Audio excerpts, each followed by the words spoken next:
नमस्कार।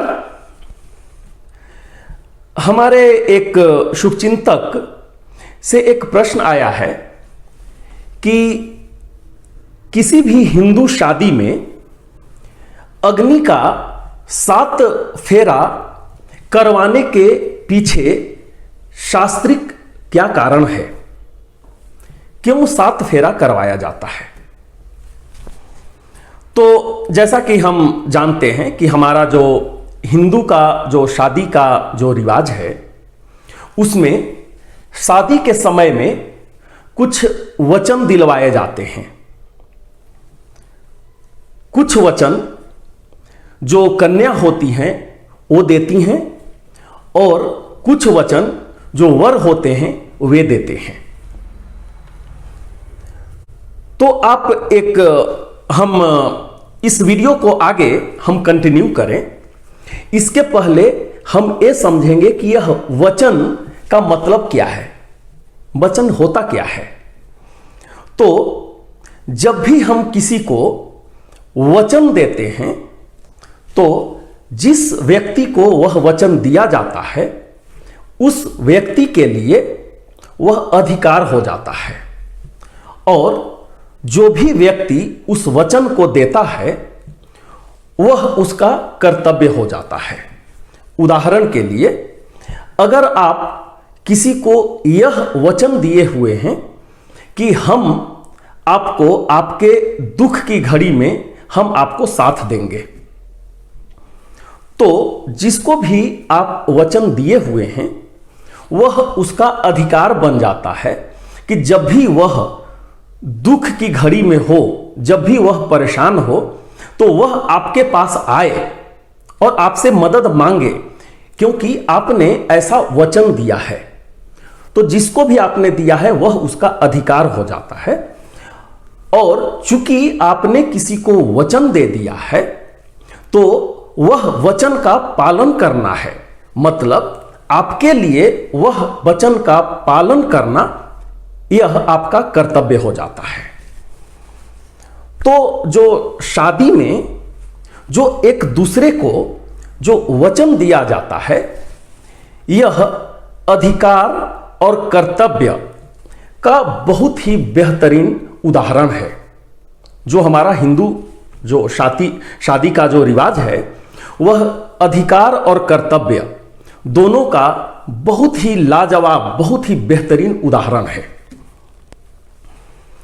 यहां पर अब प्रश्न ऐसा होता है, जैसा कि हम सब जानते हैं कि 7 वचन होता है शादी में जो कि एक दूसरे को दिया जाता है। तो 7 बार अग्नि का फेरा क्यों होता है? हर एक फेरा में एक एक वचन का वहां पर पालन करेंगे, ऐसा वहां पर प्रतिज्ञा किया जाता है। तो 7 वचन जो होता है वह वर के द्वारा दिया जाता है और 7 वचन कन्या के द्वारा दिया जाता है। तो यहां पर प्रश्न यह उठता है कि तो फिर 7 बार ही अग्नि की परिक्रमा क्यों होती है, 14 बार क्यों नहीं होता है? वह इसलिए कि यहां पर अधिकार के साथ साथ कर्तव्य को जोड़ा गया है। अगर आपको अधिकार दिया जा रहा है तो उसके साथ में आपका कर्तव्य भी जुड़ जाता है। इसके लिए यहां पर 7 बार ही अग्नि का फेरा होता है। इसमें से कौन कौन सा वचन है हम उसको संक्षिप्त में आपको हम बतला देते हैं। तो जो पहला वचन है जो कि कन्या वर से लेती है, वह यह है कि जब भी कन्या बोलती है वर को कि जब भी आप तीर्थ स्थल को जाएंगे, कुछ धार्मिक अनुष्ठान करेंगे, कुछ धर्म यज्ञ, कुछ कर्म करेंगे, उस समय अगर आप हमें भी साथ में रखेंगे तो हम आपकी बावांगी बनने के लिए तैयार हैं। बावांगी मतलब आपसे शादी करने के लिए हम तैयार हैं, आपके वामा अंग, बाएं अंग में बैठने के लिए तैयार हैं। और तो यह उसका अधिकार हो जाता है, चूंकि अपने जो वर है उससे यह वचन लेती है, जैसा कि हम पहले भी बतलाए हैं कि जो भी व्यक्ति वचन दे देता है, जिसको वचन दिया जाता है उसका अधिकार हो जाता है। तो यहां पर कन्या जो है ऐसा अधिकार प्राप्त करती है वर से। उसके बदले में कन्या का कर्तव्य क्या हो जाता है, वह क्या बोलती है कि जब भी व्रत, दान, यज्ञ यह सब होगा, जब भी आप हमको अपने साथ में रखेंगे तो हम उसमें आपका सहर्ष, आपको सहयोग करेंगे। हम आपका उसमें विरोध नहीं करेंगे जब भी आप यह कर्म को करेंगे। तो यहां पर कन्या जो है यह वचन दे देती है, यह अपना कर्तव्य बतला देती है कि हमारा कर्तव्य क्या होगा। यह अग्नि के पहले फेरे के साथ में इसको किया जाता है। जो अग्नि का जो दूसरा फेरा होता है उसमें दूसरा वचन निभाने का प्रतिज्ञा किया जाता है। तो दूसरा वचन क्या है कि इसमें कन्या बोलती है वर से कि जिस तरीके से आप अपने माता पिता का सम्मान करते हैं उसी तरीका से आप मेरे माता पिता का भी सम्मान करेंगे। अगर आप ऐसा करेंगे तो ही हम आपकी वामंगी होंगी। उसके बदले में कन्या क्या अपना कर्तव्य बतलाती है या फिर वह क्या वचन देती है, वह यह है कि हम भी अपने सास ससुर की सेवा करेंगे और आपके जितने भी अतिथि आएंगे आपके घर में, चाहे आपके कुटुंब लोग हैं या जो लोग भी हैं, उनका भी हम सत्कार करेंगे। यह हो गया दूसरा वचन एक दूसरे के द्वारा। तीसरा जो अग्नि का फेरा जो होता है उसमें तीसरा वचन निभाया जाता है दोनों की तरफ से।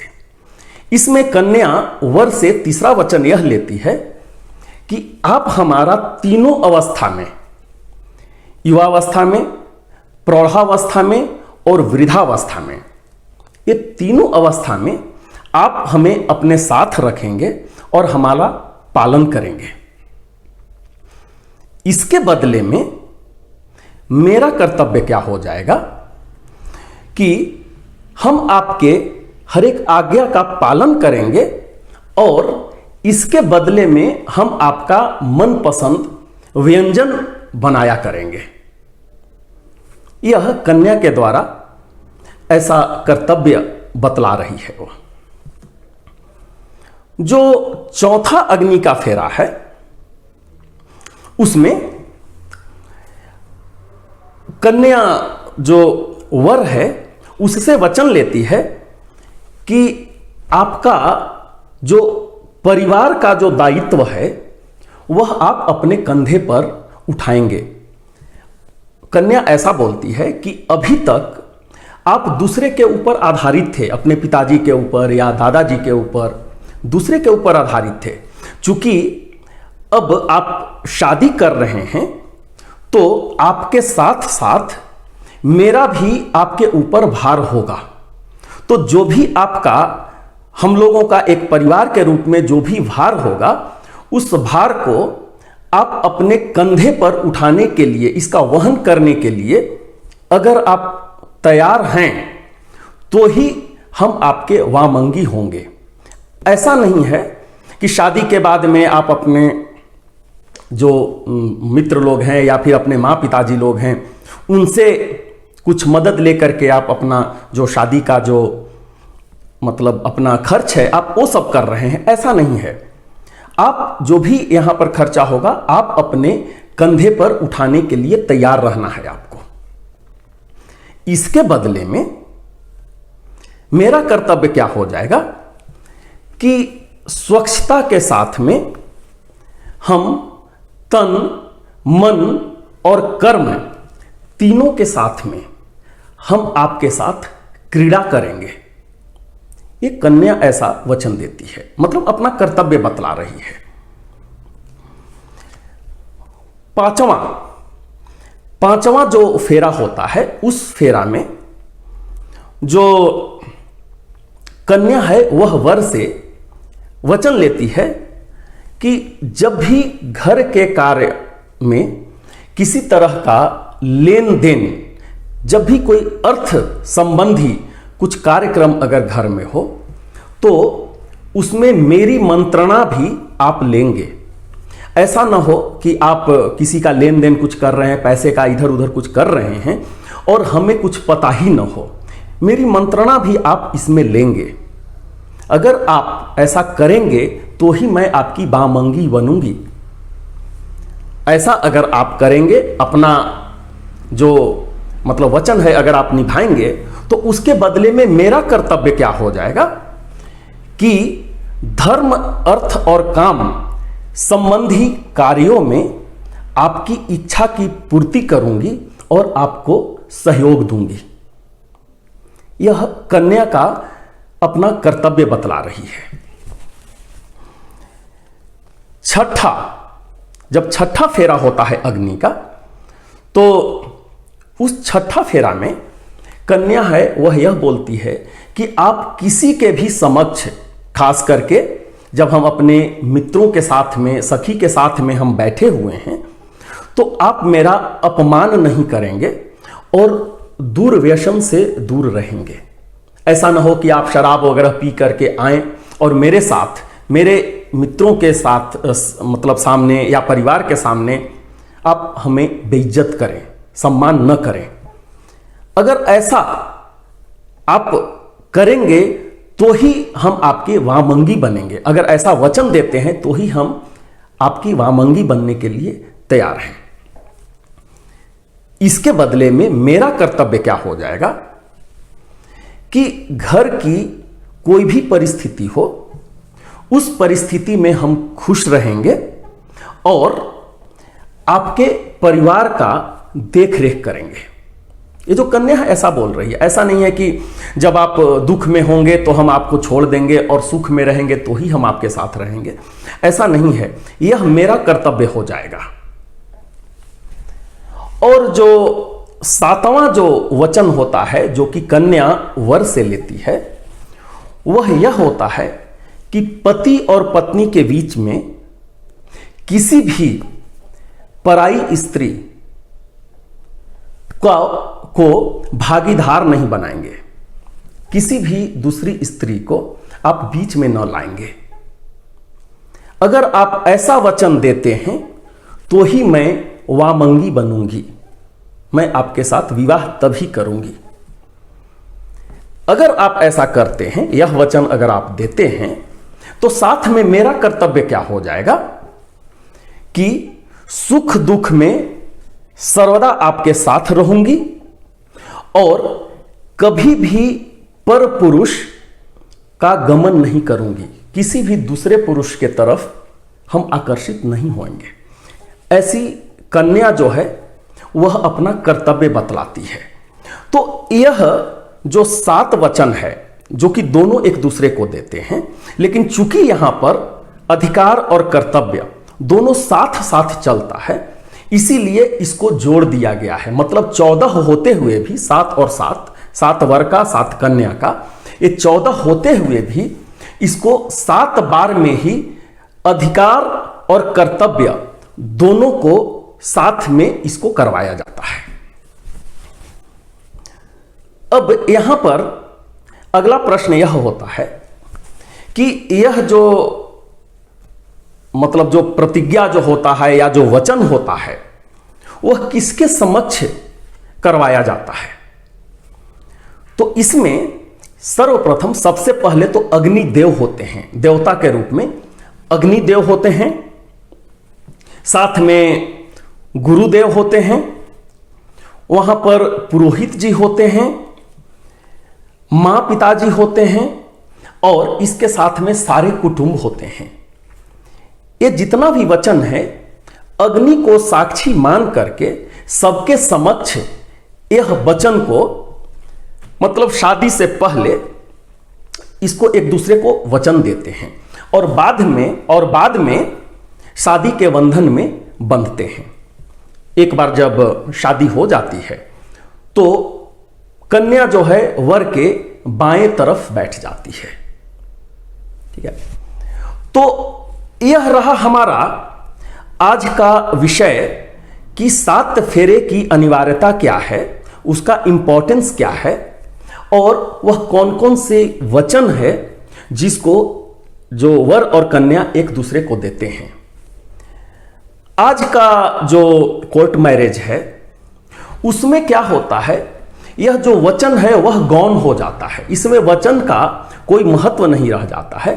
वहां पर कुछ चेकलिस्ट हैं, अगर वह चेकलिस्ट को फुलफिल अगर कर दिया जाए तो 2 लोगों की शादी वहां पर हो जाती है।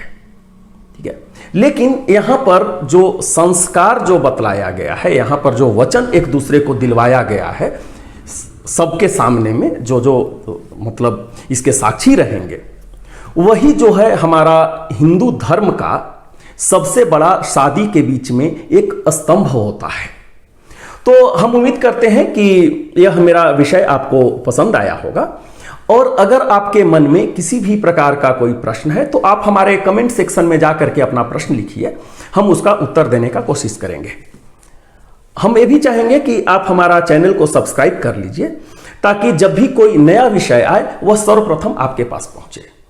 तो बहुत ही जल्द हम आपके समक्ष नए विषय के साथ उपस्थित होंगे। तब तक के लिए हम आपसे विदा लेते हैं। बहुत बहुत धन्यवाद। नमस्कार।